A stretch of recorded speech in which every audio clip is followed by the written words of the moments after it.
All right, we have a lawyer, Ikechukwu Ikeji, in the studio with us. And, of course, joining us from Abuja is a senior special assistant to the president on social investment programs, Barrister Ismail Ahmed. Good morning, gentlemen. Good to see you on the show. Good morning.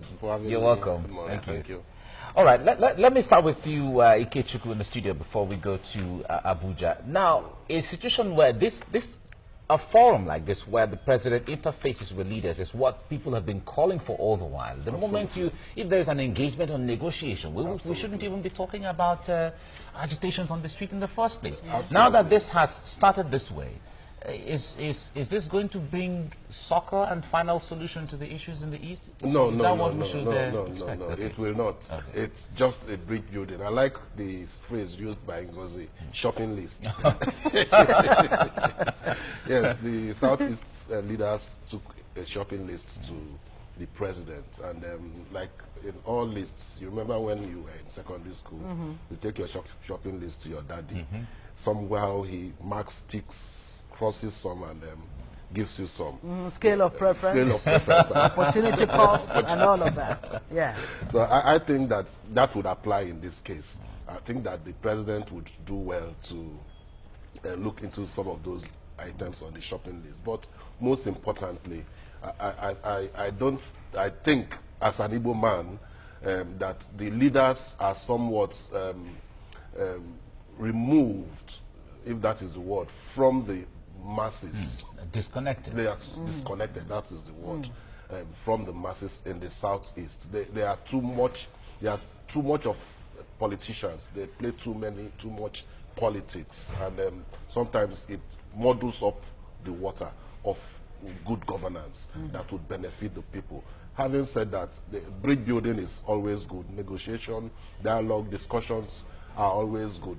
The issues raised are germane, but there are better issues. For example, the issue of changing the structure of Nigeria, looking more deeply into the structure of Nigeria. I think it is not the president's fault that some of these facilities or infrastructures are dilapidated or are not available. It is just the structure. It's the problem of the structure. If the structures are well taken care of, it will not be too much of a problem. And if we have good leadership in place, it will not be too much of a problem for some of these structures to be well taken care of. The second Niger Bridge, the airport, the dredging of River Niger, the coastal railway, and all the roads across the southeastern area are bad. All right, let's bring in Ismail Ahmed, SSA2 President on Social Investment Program. Of course, it's good to have you. Now, President Buhari came out of this meeting with Ezendibo, the Ohaneze, and of course, Igbo leaders, including governors, saying that he actually has been fair to the Southeast under his administration, listing some 4 positions that have gone to, citizens from the Southeast. If that were the case, are we saying then that the Southeasterners have only been imagining, or they have a perception problem when it comes to marginalization? Well, good morning. Well, I think in the politics, in a developing democracy like our own, and where we have diversity, unfortunately, the politics of identity seems to be a moving factor, and perception is almost everything in politics. But what I can tell you for free is that this president and his vice and this administration in its entirety has never set out to do anything against any part of this country or any ethnic group or any religion or anything. It's been totally fair and tried to be fair. Well, of course, there will be, it's absolutely legitimate for certain parts of the country or for anyone, be it a young person against an old person, be it a woman against a man, be it one region against another, feeling as if they need to make their demands known through legitimate means by sitting with the president and bringing a shopping list. That's absolutely valid and absolutely legitimate. But I don't think there's been any deliberate effort or any deliberate attempt by this administration to marginalize any group. And I think it's only fair for the group as well that if there's a perception that things are going awry, that they should bring that to the attention of the administration. I think that is what has happened in the meeting. And the president and his vice will look at all the shopping lists and make a redress where there is need for that. All right. Let me stay with you a little, Ismail. We got assurances from the president. From the reports we got, he was assuring of the roads, he was assuring of the second Niger Bridge, was assuring of the coastal rail project in the east and all of, and even and many more. Are there time frames as to when these things will commence? Was that mentioned at the course of the meeting so that everybody knows, they can lay hold to the fact that by so time this should commence and all of that? Well, I think a lot of projects have already commenced in the East from the beginning of the administration. I don't think it's something that's about to be commenced. Most of the things that have not started yet are things that are already in the pipeline. It's not, these are not things that are coming out as a result of the meeting. But like I said, perception is everything in politics, and there's nothing wrong with them driving home their point that, hey, we want this done. And as long as it is based on issues, not on sensational sentiment, that's absolutely fine.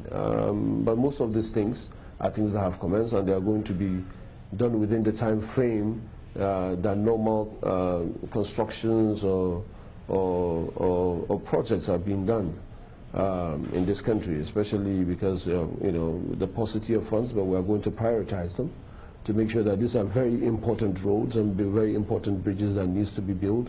And I remember the first place that the president visited, of course, well, it wasn't the southeast, but the first state visit the president made personally himself was in Cross River State, and you know, it was to open a road. So the president has been in constant communication with governors and leaders of different zones and different states, making sure that he is acceding to most of their demands, especially in giving them loans to be able to pay back salaries to their civil servants, and be able to make sure that they are prioritizing important roles that are economically viable. These are things that have been happening, and the president never discriminated against a PDP state, an APC state, and Southeast state, or Northeast state.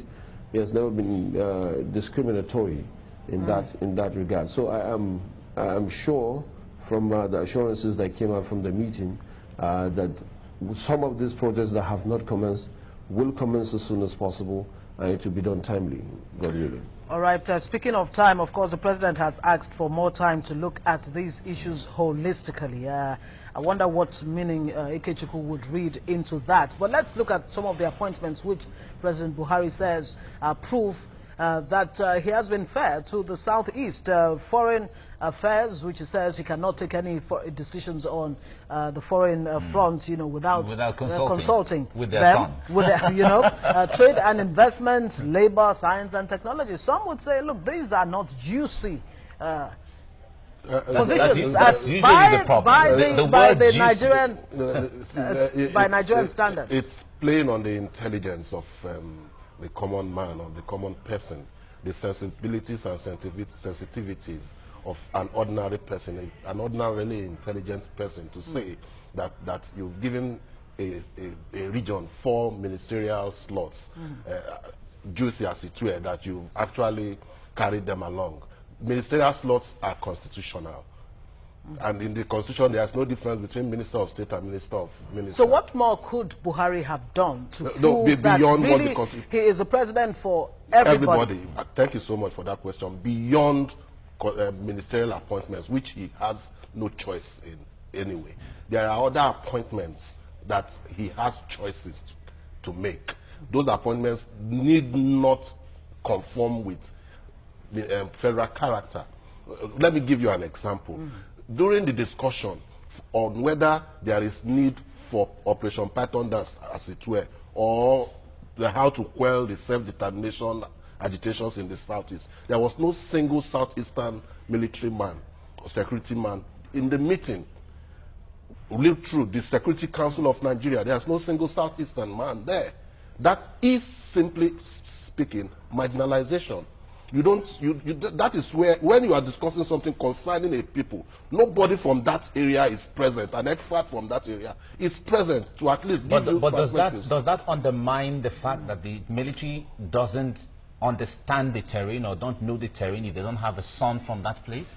Absolutely, yes. It does even underline, I think the word should be underline the fact that the military does not have the knowledge of the terrain. For example, they said they were riding freely along the road, and youths accosted them and started throwing stones at them. They were driving in the hinterlands. If you are used to Igbo land, death tracks, roads that are off major roads. Those were the places where they were going. Now, I have nothing against what the military intends or wants to do in carrying out its constitutional roles. But I am saying that if the president would come and say that he has been fair in his appointments, we also would also give him some other statistics, some facts, to show that he has not been fair. His statements were very clear when he started, when he said 97%, 5%, and that he can't do what he should do for 97% who voted for him and the 5% and use it for the 5% who didn't vote for him. And all true. And I'm not against it. No matter what happens, this is a Nigeria that we all belong to, that we must all join hands to ensure that there is justice, equity. But you do not come out and say that you are doing something when we all know and clearly seeing it that it is not working. There are also other examples. Yes. If you look at the recent NNPC senior managerial appointments, that even Dr. Ibe Kachuku raised objections about how the appointments were made, you will realize that there was no Southeasterner there in that appointment. I'm not saying that perhaps they should get someone below the ladder who is not yet ripe for that position, but there should be that element of a sense of belonging given to a group of people. And when they say that there is such marginalization, accept it and do not play politics with it. Oh, okay. Well, a lot of people will still argue because in the last dispensation of Goodluck Jonathan, so many, in fact, it was like per capita the East really benefited. They had Amici, we spoke against it then. Nothing should also stop us from speaking against it now. All right, let's go to Abuja now. We still have Ismail Ahmed joining us right there. Now, this question of marginalization, in fact, every government that comes to play, there are people who always say they are being marginalized. This question arose even when former President Olusegun Obasanjo was there. Sections of the country said they were marginalized. When Goodluck was there, they said they were marginalized, even during late President Yaradua.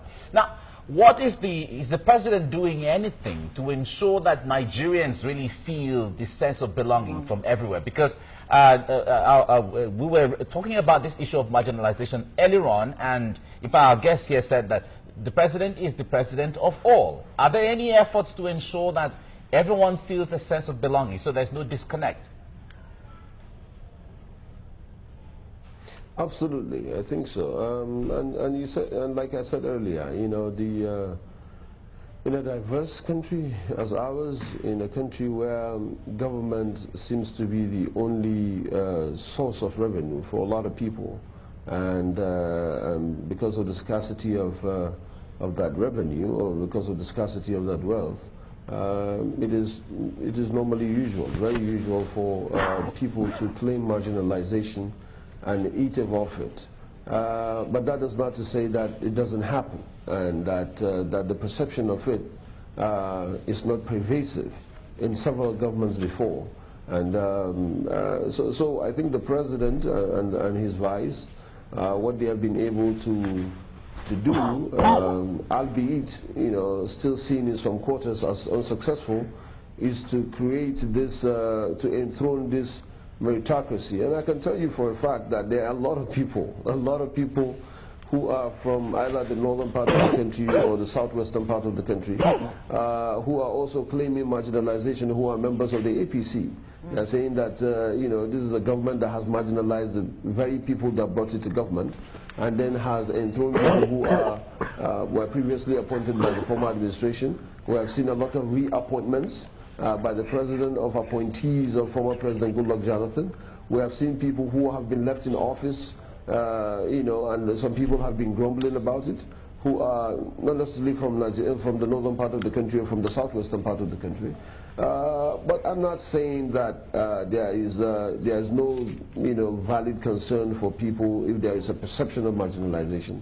What I'm telling you for a fact is that because people are used to this accusatorial way of doing things, this government is making sure that it has enthroned some sort of meritocracy and equity and fairness. It will still be seen as if there will be marginalization because we have not gotten the attitude right yet. Okay. But it's something that we are working on. All right. Okay, so attitude,